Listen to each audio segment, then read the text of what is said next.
Hello दोस्तों, स्वागत है आपका सभी का यूट्यूब चैनल पर।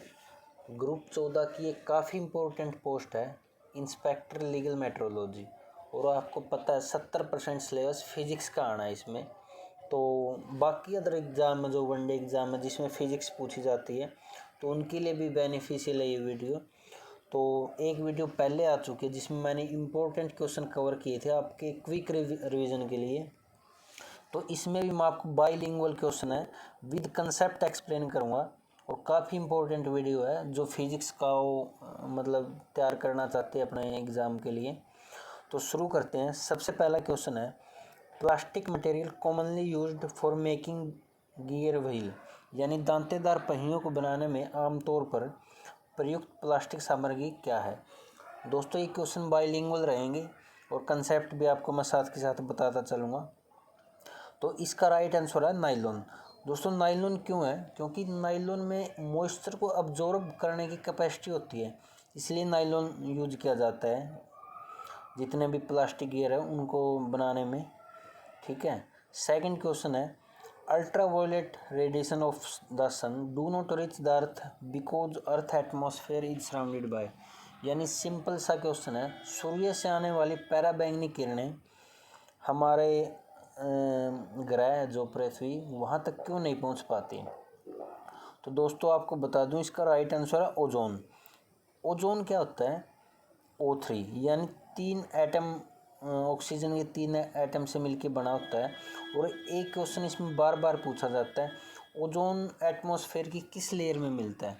तो सबसे ज़्यादा मिलता है स्ट्रेटोस्फीयर। ठीक है। तो ये क्वेश्चन भी आपको याद रखना है। और इसमें ये क्वेश्चन तो आपको पता ही चल गया कि इसमें 3 एटम होते हैं ऑक्सीजन के। और डे बाय डे ओजोन की मात्रा एटमॉस्फेयर में कम होती जा रही है। तो इसका कारण है ये काफ़ी CFC क्लोरोफ्लोरोकार्बन। ठीक है। बाकी अदर एक्टिविटी है जो ह्यूमन की जिसकी वजह से ozone day by day decrease होती जा रही है। तो काफ़ी इम्पोर्टेंट है। ओजोन में कहीं ना कहीं कमी है जिस वजह से कैंसर के कारण कैंसर के मरीज़ बढ़ते जा रहे हैं। तो यही कारण है। अगर ओजोन ठीक है हमारे लिए तो हम कैंसर से भी बचाएगा। और यही कारण है कि UV रेडिएशन अर्थ तक नहीं पहुंच पाते। थर्ड क्वेश्चन है, curie is the unit of. देखो क्यूरी मैं आपको बता दूं, सबसे पहले आंसर बता देता हूँ, रेडियो एक्टिविटी। यानी रेडियो एक्टिविटी क्या होता है? कोई भी जो अनस्टेबल एटम होता है वो डिसइंटीग्रेट होता जाता है, अपने आप टूटता जाता है। तो उसको कैसे मेजर करते हैं? डिसइंटीग्रेशन पर सेकंड, यानी कितना टूटा पर सेकंड। ठीक है। तो डिसइंटीग्रेशन पर सेकंड को हम एक नाम दे दिया क्यूरी। यानी क्यूरी एक पियरे क्यूरी साइंटिस्ट थे, उनके नाम पे इस यूनिट का नाम रखा गया है। तो ये रेडियो एक्टिविटी की यूनिट है। और एक पियरे क्यूरी और मैडम क्यूरी दोनों फ्रांस के साइंटिस्ट थे, तो उनके नाम पे इस यूनिट का नाम रखा है। तो क्यूरी क्या होती है? रेडियो एक्टिविटी की यूनिट होती है। और इसका सिंबॉलिक फॉर्म क्या होती है? Capital CI। ठीक है। Symbolic form CI। Next question देखो, which of the following is used in oven, यानी जो ओवन होते हैं उनमें कौन सी इलेक्ट्रोमैग्नेटिक रेडिएशन यूज होती है। देखो आपने नाम भी सुना होगा, माइक्रोवेव ओवन। ठीक है।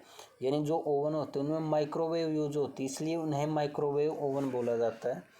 तो देखो एक सिंपल सा फार्मूला याद रखो, आपको काफ़ी काम आएगा। RMI rummy VUXG। ठीक है। आप 2-4 बार बोलोगे इसको, आपको याद हो जाएगा। देखो ये क्या है? Radio wave, microwave, infrared, visible, ultraviolet, X ray और गामा। ठीक है। तो ये जो ऑर्डर है ऐसे, ये इंक्रीजिंग ऑर्डर ऑफ एनर्जी बोलो या फिर फ्रीक्वेंसी बोलो, क्योंकि जो एनर्जी होती है उसका फार्मूला क्या होता है? Hµ। ठीक है। म्यू क्या? फ्रीक्वेंसी। यानी जितनी ज़्यादा एनर्जी होगी उतनी ज़्यादा फ्रीक्वेंसी होगी, या फिर जितनी ज़्यादा फ्रीक्वेंसी उतनी ज़्यादा एनर्जी। यानी जो ये ऑर्डर है आप ऐसे याद रख सकते हो, गामा यानी गाँव है उनमें एनर्जी ज़्यादा होती है, यूथ में एनर्जी ज़्यादा मतलब फ्रीक्वेंसी ज़्यादा। ठीक है। तो ये क्वेश्चन था, माइक्रोवेव रेडिएशन यूज होगी इसमें।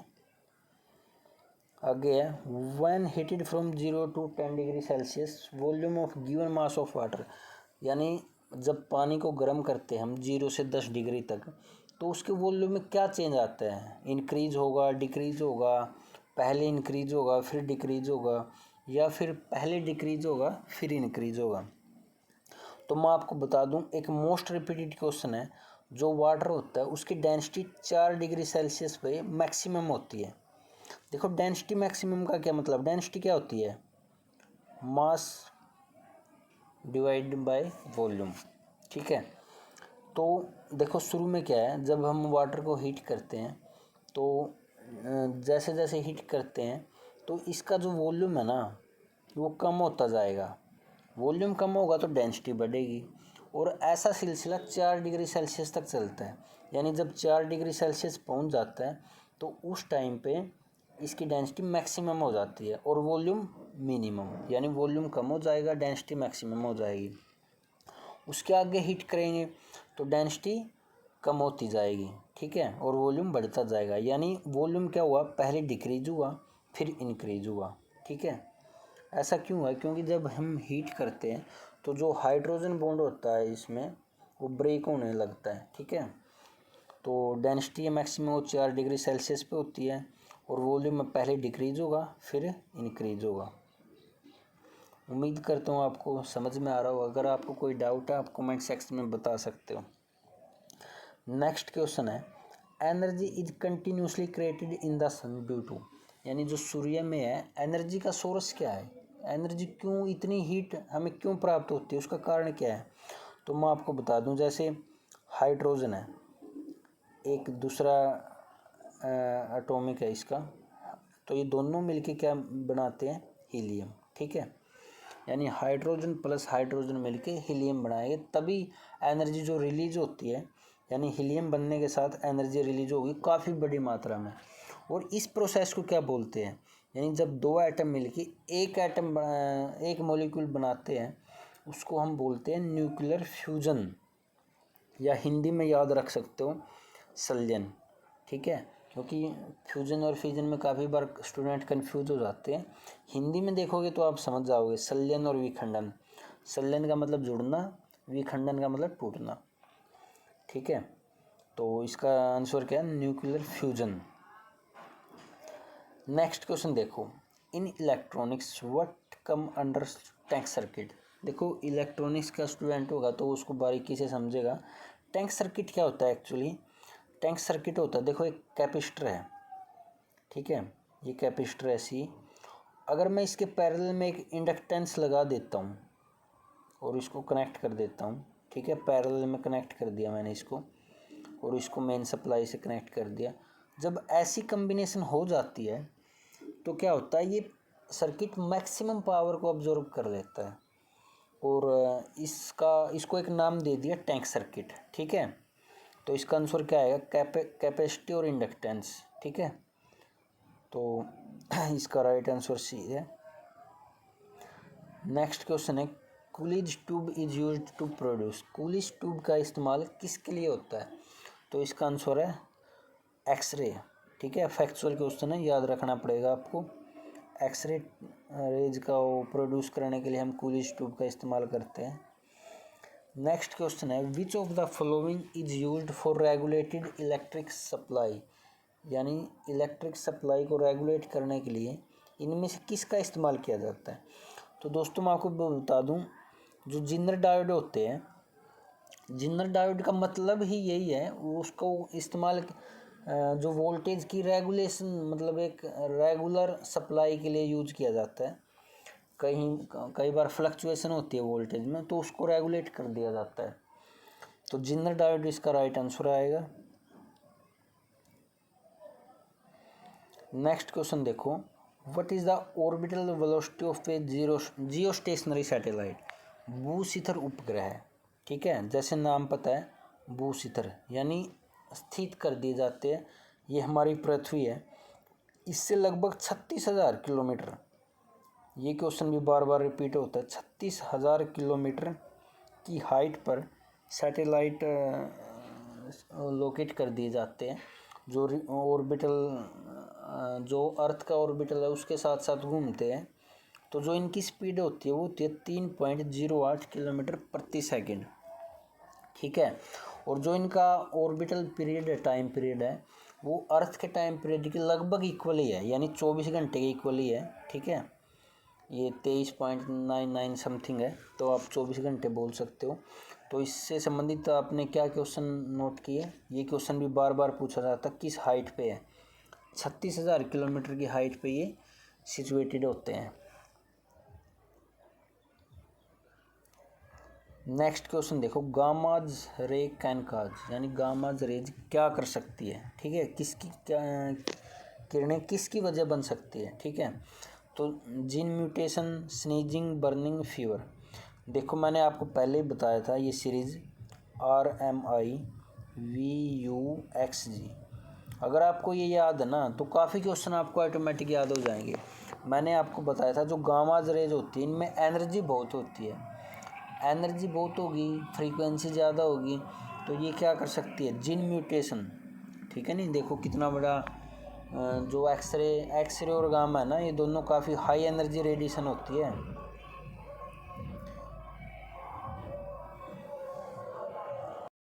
क्वेश्चन है, current in the solid state is, यानी ठोस अवस्था में विद्युत धारा का चालन करने वाला पदार्थ है। देखो जो मेटल होती है ना उनमें से करंट इजीली फ्लो हो जाता है। अगर किसी नॉन मेटल में से भी करंट फ्लो हो रहा है तो जाहिर सी बात है क्वेश्चन बनेगा, क्योंकि एक्सेप्शन केस है, तो वो है ग्रेफाइट। यानी जब ग्रेफाइट को हम सॉलिड स्टेट में इस्तेमाल करेंगे तो उसमें से करंट फ्लो हो सकता है। ठीक है, बाकी सारी क्या नॉन मेटल है और इनमें से करंट फ्लो नहीं होगा।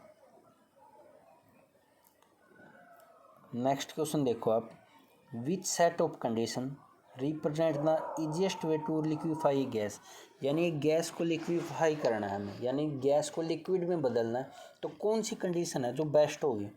तो मैं आपको बता दूं, आपको पता भी होगा ये चीज़, जब कोई भी गैस है, क्योंकि गैस के मॉलिक्यूल क्या होते हैं, काफ़ी दूर दूर होते हैं, ये गैस है इसके मॉलिक्यूल दूर दूर होते हैं। ठीक है, तो इसको लिक्विफाई करना है, तो आपको पता लिक्विड तो काफ़ी डेंस है एज कम्पेयर टू गैस, तो इसको लिक्विफाई करने के लिए क्या करना पड़ेगा, या तो हम इसको कूल कर दें काफ़ी, यानी इसका टेम्परेचर लो कर दें, या फिर इसको काफ़ी कंप्रेस कर दें, यानी एक्सट्रीमली हाई प्रेशर इम्प्लाई कर दें, तो भी हम इसको लिक्विड में कन्वर्ट कर सकते हैं।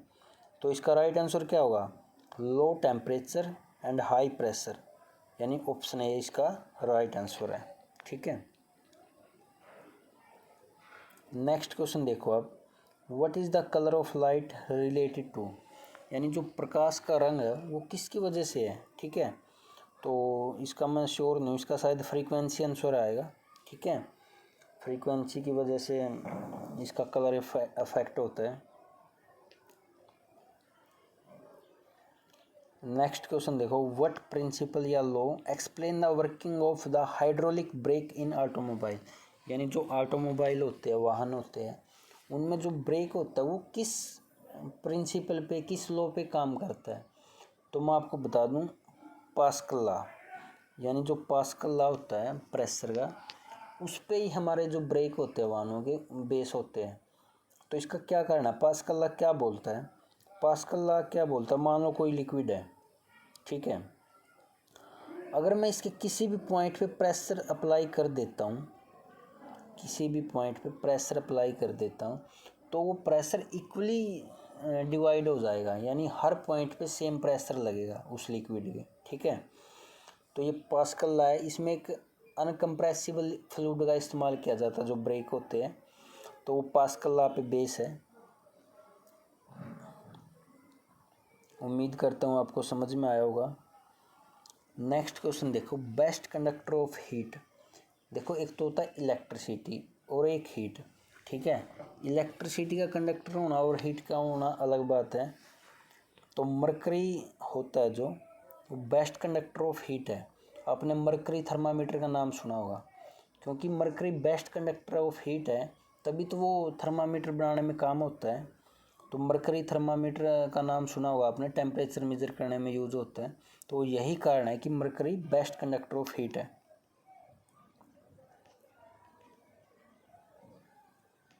नेक्स्ट क्वेश्चन देखो, what is viewed through an electron microscope.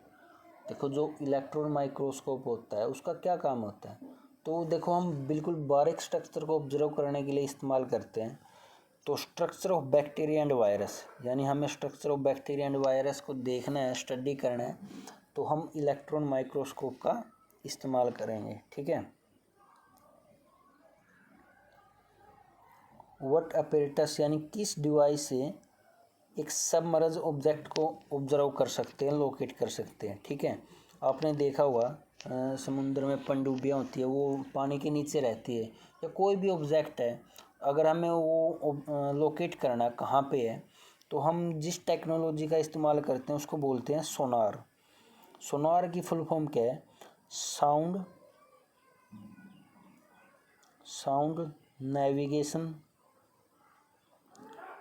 Navigation and ranging. ठीक है, साउंड नेविगेशन एंड रेंजिंग, यानी इस टेक्नोलॉजी का इस्तेमाल करके हम समुद्र पानी के अंदर जो चीज़ें हैं उसको लोकेट कर सकते हैं, उसकी डिस्टेंस माप सकते हैं कितनी दूर है वो, उसकी फिजिकल स्ट्रक्चर को पढ़ सकते हैं। ठीक है, तो ये याद रखना आपने। The instrument which use sound wave to measure the depth of ocean. देखो बिल्कुल सेम कंसेप्ट पे बेस्ड क्वेश्चन है।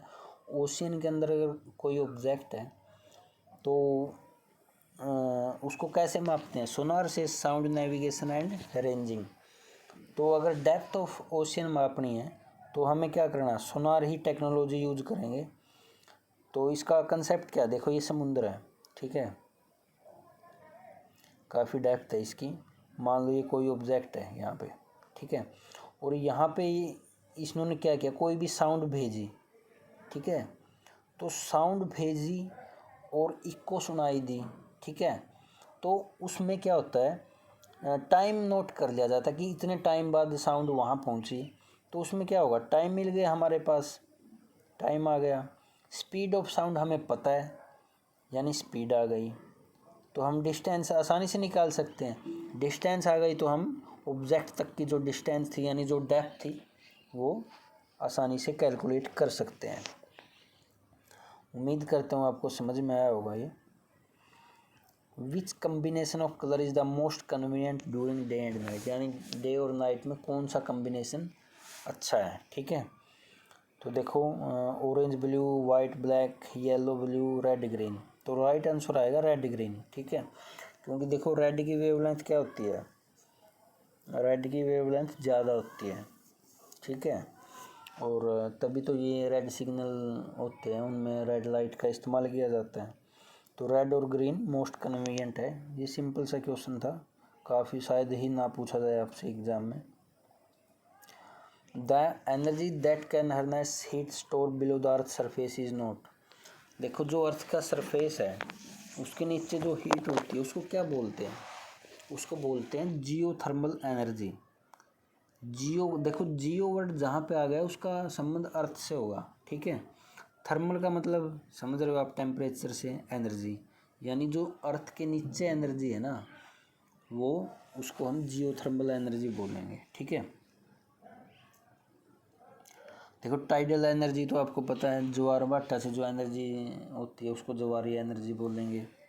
ठीक है, the temperature of boiling water in a stream engine में बी हाई बिकॉज, यानी जो बॉइलिंग वाटर में टेम्परेचर है स्टीम इंजन में हाई हो जाता है, क्यों, इसका रीज़न क्या है बताओ, कमेंट करके बताओ अगर आपको पता है तो। क्योंकि जो भट्ठी होती है, बॉयलर होता है, उसमें टेम्परेचर हाई प्रेशर हो जाता है। देखो कौन सा ऑप्शन है इसमें, there is high pressure inside the boiler, यानी जो बॉयलर है उसमें हाई टेम्परेचर की वजह से, हाई प्रेशर की वजह से टेम्परेचर हाई हो जाता है। ठीक है, ये क्वेश्चन तो काफ़ी रिपीटेड है। ह्यूमिडिटी मापने के लिए किस इंस्ट्रूमेंट का इस्तेमाल किया जाता है, तो आपको याद रखना हाइग्रोमीटर, हाइग्रो। ठीक है, एनेमोमीटर क्या होता है, वायु वेग मापी, यानी वायु की वाइंड की स्पीड मापने के लिए एनेमोमीटर का इस्तेमाल किया जाता है। थर्मामीटर का पता अपने टेम्परेचर मापने के लिए। पायर हेलियोमीटर, देखो जहाँ पे हेली HELI हेली वर्ड आ जाता है उसका मतलब वो सूर्य से संबंधित है, ठीक है। पायरो, पायरो का मतलब हीट होता है, यानी जो सूर्य की हीट मापने के लिए इस्तेमाल हो, ठीक है।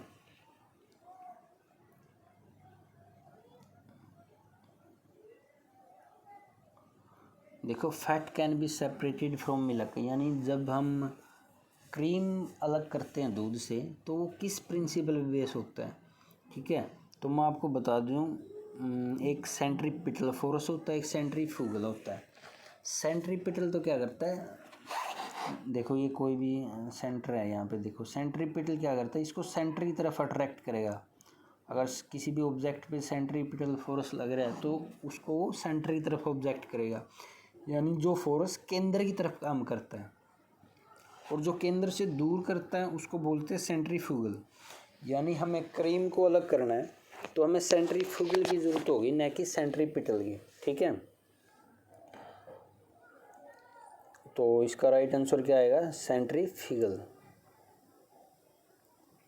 एक ट्रांसफार्मर वर्क विद, यानी जो ट्रांसफार्मर होता है वो किसके साथ काम करता है, alternate current, direct current, AC and DC both, any signal. देखो ट्रांसफार्मर क्या होता है, ट्रांसफार्मर में दो कोयल होती है, प्राइमरी कोयल और सेकेंडरी कोयल, ठीक है। जब प्राइमरी करंट में से प्राइमरी कोयल में जब EMF करंट चेंज होता है, करंट की वैल्यू चेंज होती है, तो सेकेंडरी कोयल में EMF इंड्यूस हो जाती है, और EMF इंड्यूस होती है और इसी प्रिंसिपल पे ट्रांसफार्म काम करता है। यानी जिस ऐसी वोल्टेज या करंट जिसकी वैल्यू चेंज हो उसी पे ये ट्रांसफार्मर काम कर सकता है, और वो कौन सी होती है, अल्टरनेट करंट, ठीक है। क्या होती है, अल्टरनेट करंट। DC पे काम नहीं करेगा transformer. In the earth the weight of body is maximum 8, यानी जो किसी भी ऑब्जेक्ट है उसका वेट क्या होता है, mg, यानी g क्या है इसमें, ग्रेविटी, m क्या है, मास, यानी किसी बॉडी का मास है उस पर कितना फोर्स लग रहा है। अर्थ पे है तो ग्रेविटी लगेगी, किसी और पे है तो उस सैटेलाइट की ग्रेविटी लगेगी, ठीक है। तो वो क्या होगा, वेट होगा। और ये किस पे मैक्सिमम होगा, तो ये देखो मैक्सिमम कब होगा, जब g की वैल्यू मैक्सिमम हो, क्योंकि मास तो कांस्टेंट है, ये तो चेंज नहीं हो सकता। और ग्रेविटी मैक्सिमम कहाँ होती है, पोल पे, ठीक है। यानी क्योंकि हमारी जो अर्थ है वो कम्प्लीटली स्फेरिकल नहीं है, यानी जो ये पोल है हमारे, यहाँ पे ग्रेविटी मैक्सिमम होती है, और जो सेंटर है यहाँ पे ग्रेविटी 0 होगी, ठीक है। तो इसका राइट आंसर पोल आना चाहिए, तो इसने दोनों दे दिए, नॉर्थ पोल और साउथ पोल। तो मेरे हिसाब से ये रॉन्ग है, क्योंकि नॉर्थ पोल और साउथ पोल दोनों पे ग्रेविटी लगभग इक्वल है, तो यहाँ पे पोल आंसर आना चाहिए। The technique of collecting information about an object from A distance without melting physical contact with us, ठीक है। यानी बिना किसी फिजिकल कॉन्टैक्ट के किसी भी ऑब्जेक्ट की जानकारी निकालना, उस टेक्निक को क्या बोलते हैं, तो उसको बोलते हैं रिमोट सेंसिंग। यानी क्या हुआ, इसका मतलब कोई भी ऑब्जेक्ट है उसके बारे में जानकारी निकालना बिना उसको छुए, दूर से ही, तो रिमोट का मतलब ही दूर होता है, ठीक है। तो उसको क्या बोलते हैं, जैसे कोई भी ऑब्जेक्ट है और ये बंदा यहाँ पे खड़ा है, तो इसके बारे में स्टडी करनी है कि इसकी फ़िज़िकल स्ट्रक्चर क्या है, फिज़िकल करैक्टरिस्टिक क्या है, कितना साइज़ है इसका। और यहाँ बैठे बैठे अगर ये इस्तेमाल करता है, बहुत से कैमरा आजकल तो इस चीज़ का वो कर सकते हैं, तो उसको क्या बोलते हैं, रिमोट सेंसिंग। उम्मीद करता हूँ आपको समझ में आ रहे होंगे question. The head mirror used by ENT doctor is, यानी जो ENT डॉक्टर होते हैं वो कौन सा मिरर यूज करते हैं। तो देखो आपने एक वो सुना हुआ है, क्वेश्चन भी बार बार आता है, जो सेव करने के लिए नाई इस्तेमाल करते हैं जो मिरर, उसमें कौन सा मिरर यूज होता है। तो देखो आप ऐसे याद रखो, कनकेव और सेव। देखो ये लास्ट वाली वर्डिंग पे ध्यान दो, केव सेव, ठीक है, केव सेव। यानी सेव में कौन सा इस्तेमाल होता है, कनकेव। ठीक है, क्यों होता है, क्योंकि सेव करते समय हमें हमारी इमेज को बड़ा दिखाना होता है ताकि हर चीज़ बारीक से दिख सके, इसलिए कनकेव इस्तेमाल करते हैं। और कनकेव क्या करता है, इमेज जो बनाता है वो लार्ज बनाता है। तो ईएनटी डॉक्टर होता है, ईएनटी क्या होता है, आई नोज और टीथ। ठीक है, तो उसको भी क्या है, हमारे दांत अब बड़े बड़े देखने पड़ेंगे तभी तो वो कोई कीड़ा लगा या कोई भी वो है आसानी से देख सकेगा। तो उसको भी क्या है, लार्ज इमेज चाहिए। तो ऐसा काम कौन करेगा, कनकेव। तो इसका राइट आंसर क्या होगा, कनकेव मिरर। ठीक है, यानी जो सेव में इस्तेमाल होगा वही हमारा ईएनटी डॉक्टर यूज करेगा। ठीक है, उम्मीद करता हूँ आपको समझ में आया होगा। नेक्स्ट क्वेश्चन देखो, direct conversion of solar energy with the use of photovoltaic cell result in the production of, यानी जब सूर्य से सोलर एनर्जी मिलती है उसको फोटोवोल्टिक सेल क्या कर देता है, इलेक्ट्रिक करंट में कन्वर्ट कर देता है, यानी इलेक्ट्रिकल एनर्जी में कन्वर्ट कर देता है। यही हमसे पूछा गया था। तो ये क्वेश्चन पहले भी पिछली वीडियो में हमने डिस्कस किया था।